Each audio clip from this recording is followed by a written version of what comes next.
नमस्कार, मैं हूं आपके साथ सोनम रबन। की शुरुआत करते हैं। हरियाणा के मुख्यमंत्री नायब सिंह सैनी की अध्यक्षता में हुई बैठक में कैबिनेट के कई अहम फैसलों को मंजूरी दी गई।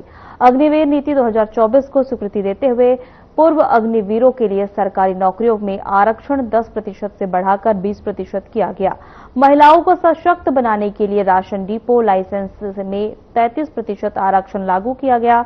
वहीं रिटायरमेंट हाउसिंग पॉलिसी में संशोधन और FIR बढ़ाने को भी मंजूरी मिली है। वहीं आपको बता दें कि इसके अलावा पंजाब कोर्ट्स एक्ट में संशोधन और शामलात भूमि से निजी परियोजनाओं को रास्ता देने की नई नीति को भी हरी झंडी दी गई है।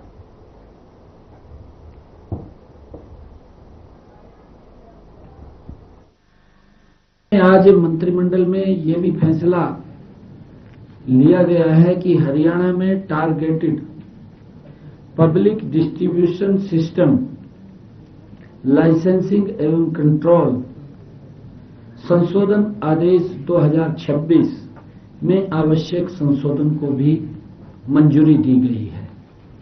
इसके अलावा सामान्य श्रेणी में सीएम पैक्स को भी प्राथमिकता दी जाएगी। सीएम पैक्स को इन जो हमारे डिपो लॉट होंगे उसमें सीएम पैक्स को भी अब ये भी संशोधन किया है।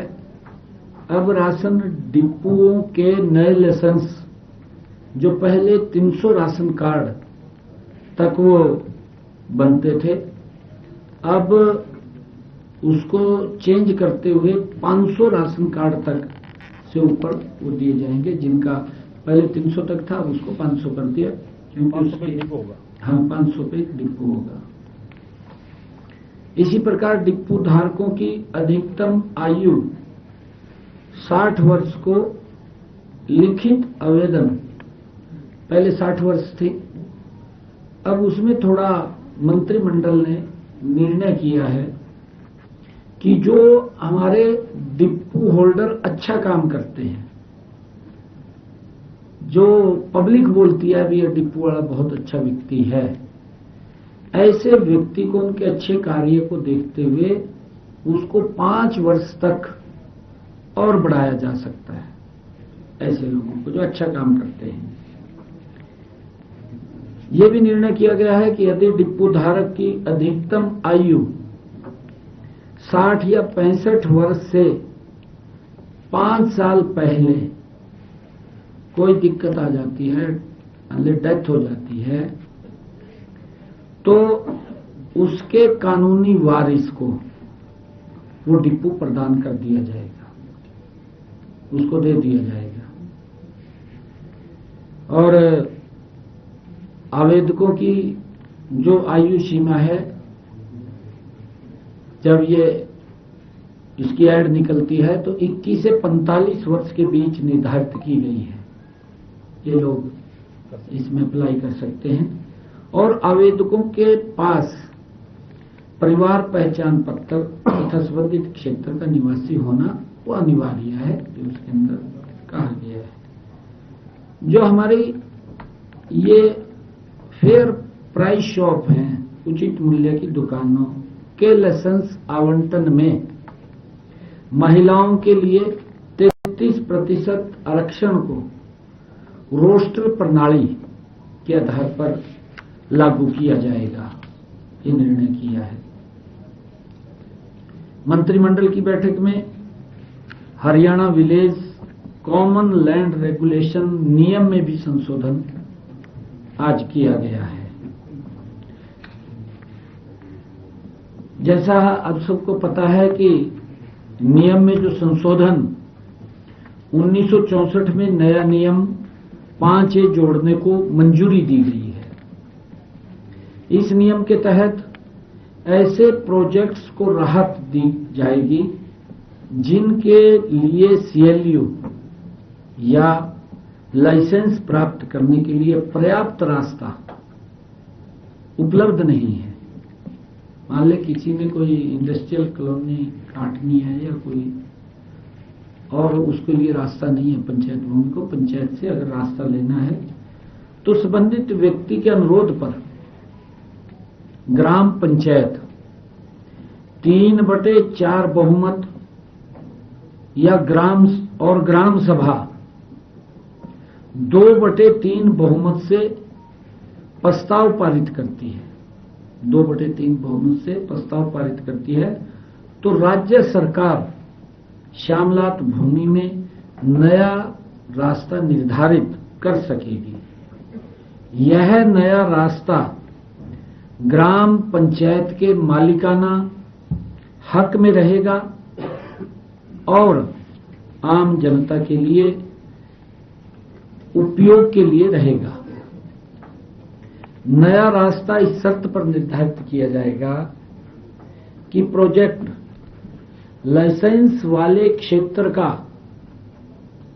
5% या पंचायत द्वारा रास्ते के लिए निर्धारित की गई भूमि के आकार का 4 गुना, मान ले जितना रास्ते में जमीन गई है उसका 4 गुना जो भी अधिक होगा उसके मालिकाना हक का हस्तांतरण किया जाए।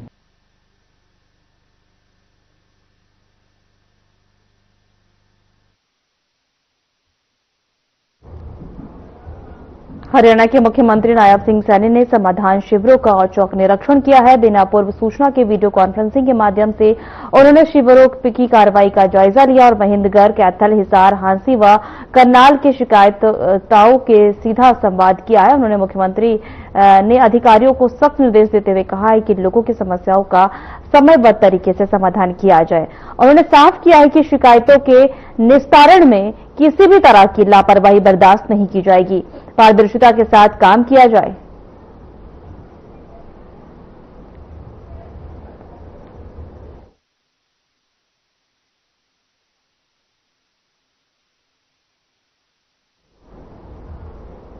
नेता प्रतिपक्ष भूपेंद्र सिंह हुड्डा अंबाला की नारायणगढ़ अनाज मंडी पहुंचे। हुड्डा ने मंडी प्रबंधों का जायजा लिया, वहीं साथ ही किसानों से मिलकर हालचाल जाना।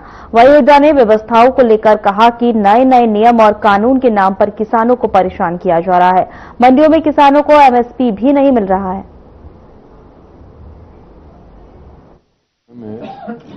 जो इन्होंने नए नए पोर्टल चला के और किसान को परेशान करने का काम कर रहे हैं, एमएसपी मिलती नहीं, एक और घोटाले को अंजाम दे रहे हैं जो गेहूं की खरीद रहे हैं। मतलब ऐसे कानून बना रहे हैं, पहले आधार कार्ड, फिर मेरी फसल मेरा ब्यौरा, उसके हिसाब से बन जाती हैं। फिर कहेंगे मेरी फसल मेरा लिफाफा, फिर गेट पास बनाओ, फिर बायोमेट्रिक करो, फिर गारंटर दो। मतलब ऐसा किसान को मजबूर कर रहे हैं कि किसान मंडी से भारी बेच दे सस्ता, एमएसपी ना देने की। एमएसपी मिल नहीं रही किसान को और किसान परेशान है।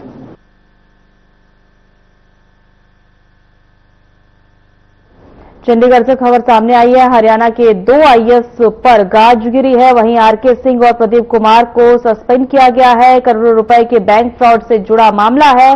वहीं बैंक फ्रॉड में हो सकता है अधिकारियों का लिंक।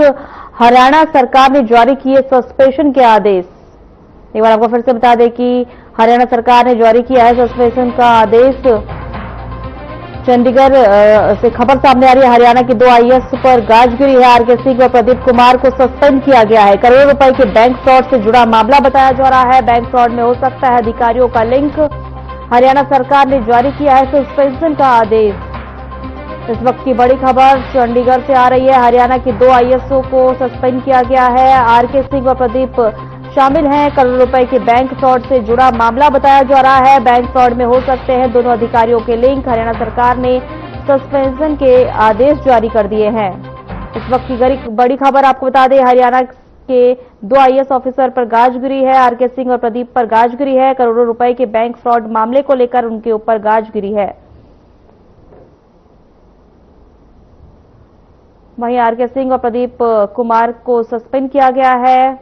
सरकार ने सस्पेंड के आदेश दिए हैं। करोड़ रुपए के बैंक फ्रॉड से मामला जुड़ा हुआ है। दोनों अधिकारियों के लिंक होने की खबर बताई जा रही है। हरियाणा के 2 आईएएस को सस्पेंड कर दिया गया है। आरके सिंह और प्रदीप कुमार को सस्पेंड किया गया है। इस वक्त की बड़ी खबर आपको बता दें, हरियाणा से 2 आईएएसओ पर गाजगिरी है। आरके सिंह और प्रदीप कुमार को सस्पेंड किया गया है। करोड़ों रुपए के बैंक फ्रॉड से मामला जुड़ा हुआ है, वहीं दोनों को सस्पेंड कर दिया गया है। वहीं सरकार का कहना है कि दोनों का बैंक से अधिकारियों से लिंक में मामला हो सकता है।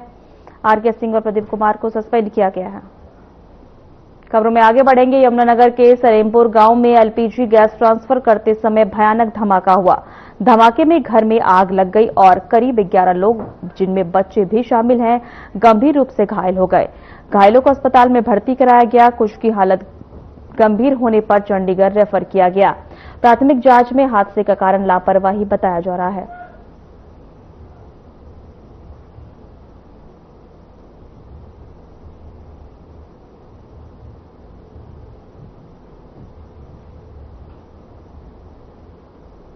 एक बार आपको फिर से बता दें कि एलपीजी ट्रांसफर करते समय आग लगने से 11 लोग घायल हो गए हैं। लापरवाही से ये बड़ा हादसा हुआ है। यमुनानगर से खबर सामने आ रही है। एलपीजी ट्रांसफर करते समय बड़ा धमाका हो गया है। ये लापरवाही से धमाका हुआ है। वहीं आग लग गई मौके पर और 11 लोग घायल हो गए। बड़ी लापरवाही से यह हादसा हुआ है। यमुनानगर में एलपीजी ट्रांसफर करते समय यह हादसा हुआ है। करीब 11 लोग घायल बताए जा रहे हैं आग लगने से। सभी को अस्पताल रेफर किया गया है। फरीदाबाद के थाना सराय ख्वाजा क्षेत्र के स्थित संतोष नगर में 21 वर्षीय युवक सोनू की हत्या के मामले में क्राइम ब्रांच सेंट्रल की टीम ने 2 आरोपियों को गिरफ्तार किया है।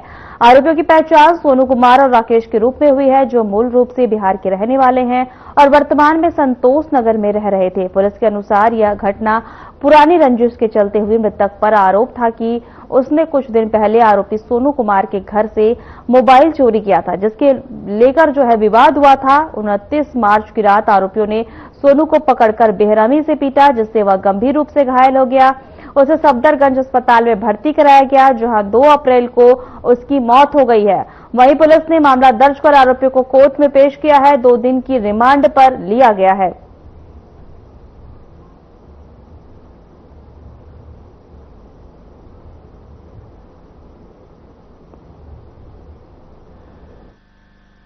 थाना सराय ख्वाजा में 2 अप्रैल को संतोष नगर निवासी एक युवती द्वारा शिकायत दी गई।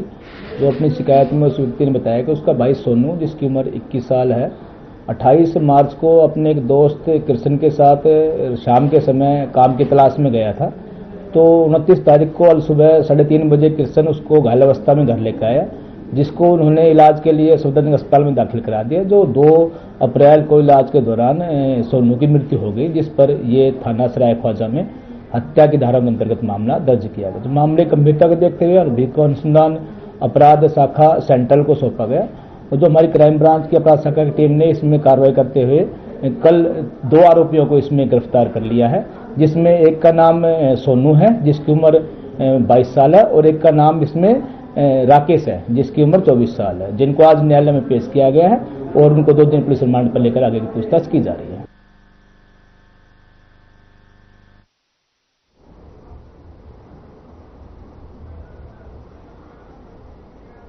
नई अनाज मंडी में किसान नरेश ढांडा ने बैलगाड़ी से गेहूं लाकर विरोध जताया है। ढोल के साथ उनका यह अनोखा तरीका लोगों के आकर्षण का केंद्र बना है।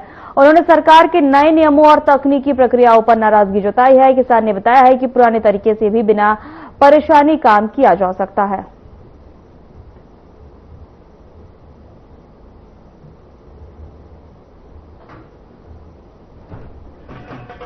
मैं 2 किलो का जमींदार हूँ, मेरा इतना ही जुगाड़ है, मेरे पास कोई ट्रैक्टर नहीं है, बैल बग्गी है, ये बग्गी भी टूटी हुई है, इसलिए मैं थोड़ा थोड़ा करके अनाज मंडी में ले आऊंगा, जो 10 गेड़े हो, 15 हो, 20 हो। तो जो हरियाणा सरकार काले कानून लेके आई है, अब पता चलेगा हरियाणा के मुख्यमंत्री को और इसके प्रशासन को हमारा बायोमेट्रिक और नंबर प्लेट के फोटो कैसे लोगे आप। जमींदार तो हमेशा से बैल जमींदार का साथी रहा है, तो हम सरकार का जो काले कानून लेकर आए कि कड़ा विरोध करते।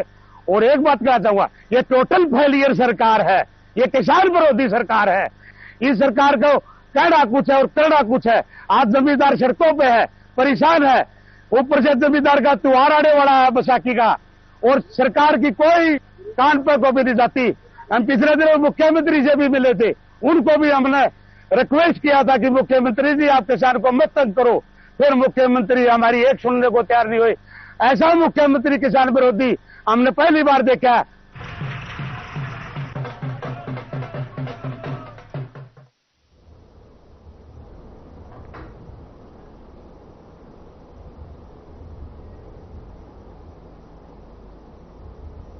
इंद्री में बेमौसम बारिश और ओलावृष्टि से कई गांवों की फसलें बर्बाद हो गई है। गेहूं, सब्जी और चारे की फसलों को भारी नुकसान हुआ है। किसानों की महीनों की मेहनत एक झटके में खत्म हो गई है।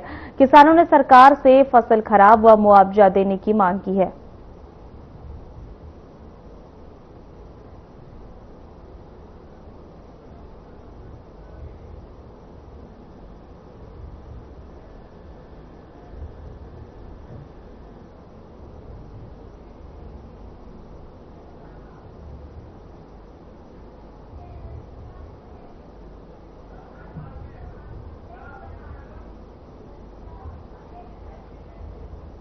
एक बार आपको फिर से बता दें, गेहूं, सब्जी और चारे की फसल बर्बाद हो गई है। इंद्री में ओलावृष्टि से कई गांवों की फसलें बर्बाद हो गई। आप देख सकते हैं तस्वीर में, बारिश के कारण ओलावृष्टि हुई जिसमें सारी फसल बर्बाद हो गई है। बेमौसम बरसात ने गेहूं, सब्जी, चारे और फसलों को नुकसान पहुंचाया है। किसानों को भारी नुकसान हुआ है।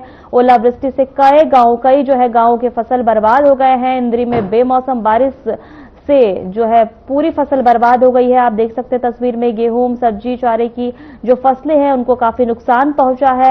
बारिश ने काफी किसानों का नुकसान कर दिया है। बेमौसम बारिश ने, आप देख सकते हैं गेहूं को कितना नुकसान पहुंचा है बेमौसम बारिश के चलते।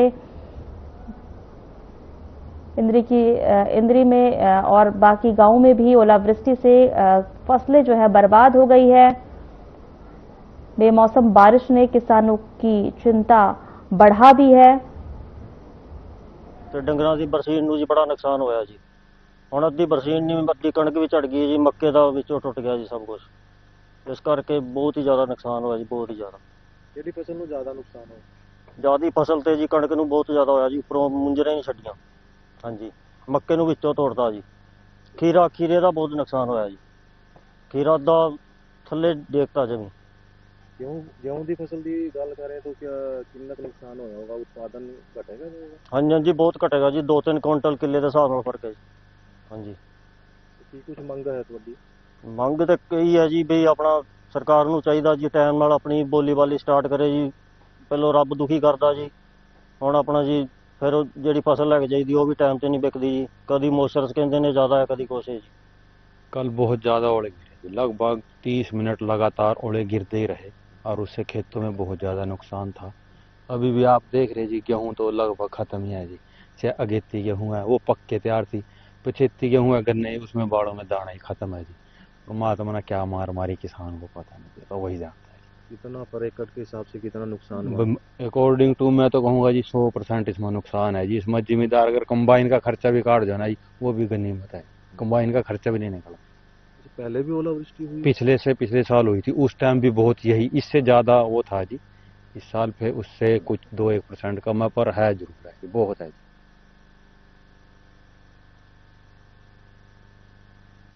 जुलाना क्षेत्र के एक गांव में शर्मसार करने वाली घटना सामने आई है, जहां गांव में एक नाबालिग लड़की के साथ दुष्कर्म किया गया है। घटना की सूचना मिलते ही पुलिस मौके पर पहुंची और जांच में जुट गई है। पुलिस ने लड़की की मां के बयान पर युवक के खिलाफ मामला दर्ज कर आगामी जांच शुरू कर दी है।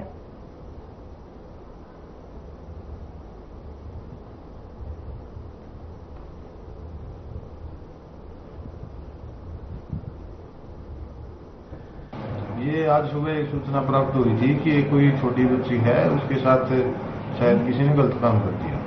उससे सूचना के संबंध में महिला सब इंस्पेक्टर द्वारा जो है कार्रवाई अमल में लाई जा रही है और जो भी साक्ष्य है एकत्रित किए जा रहे हैं और ज्यादा से ज्यादा सबूत एकत्रित करके जो भी आरोपी है उसके खिलाफ सख्त कार्रवाई की जाएगी। सर, शिकायत किसके द्वारा दी गई है? शिकायत जो है लड़की है उस बच्ची की माँ के द्वारा दी गई। जी सर, लड़की फिर रेफर किया गया, कैसे किया गया? लड़की जो है उसका इलाज चल रहा है, ठीक ठाक है और उसके बारे में और ज्यादा जानकारी कभी नहीं दे सकते। फरीदाबाद जिला शिक्षा विभाग अधिकारी ने जिले के सभी स्कूलों को एक आदेश जारी किया है, जिसमें उन्होंने कहा कि स्कूल में एडमिशन लेने वाले बच्चों से डॉक्यूमेंट्स को लेकर कोई मांग नहीं होगी। इस मुख्य उद्देश्य से सभी बच्चों को शिक्षा की मुख्य धारा से जोड़ना है, जिससे अब कोई भी छात्र डॉक्यूमेंट्स की वजह से शिक्षा से वंचित न रह सके।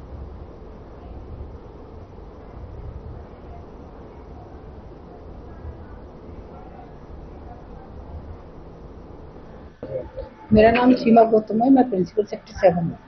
एक वीडियो वायरल होती बिजली की वीडियो है, कौन सी स्कूल? ये हमारे स्कूल की वीडियो है और कल 1:59 पे जब बारिश आई थी तो उस बारिश के साथ ये बिजली यहाँ पर गिरी थी।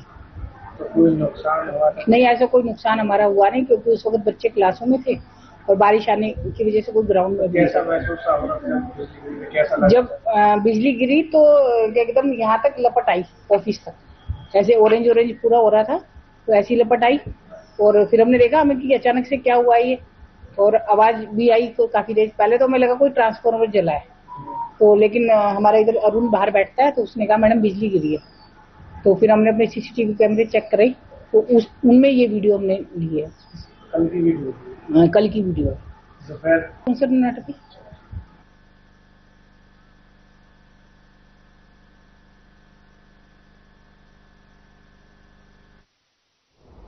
फरीदाबाद में 16 फरवरी को हुए भीषण आगजनी हादसे में ड्यूटी के दौरान मारे गए 2 फायर और एक पुलिस कर्मचारी को शहीद का दर्जा देने और 1-1 करोड़ रुपए की आर्थिक सहायता और परिवार के एक सदस्य को सरकारी नौकरी देने की मांग को लेकर सर्व कर्मचारी संघ हरियाणा ने तहसीलदार को ज्ञापन सौंपा। इस मुद्दे पर दमकल कर्मचारियों और नगर पालिकाओं के कर्मचारियों ने हड़ताल और समर्थन जताया।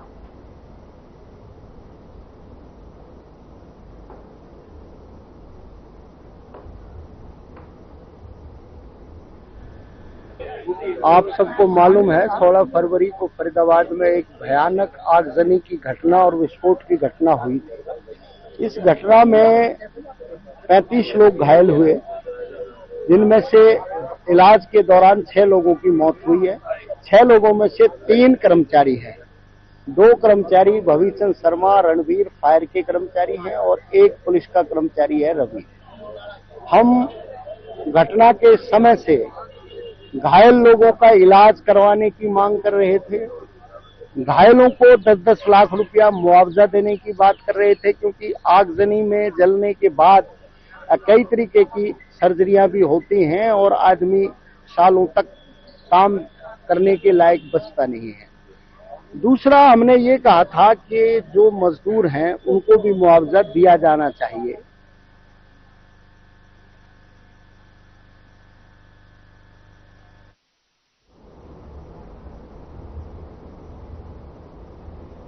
फिलहाल हमारे खास बुलेटिन में इतना ही। नमस्कार।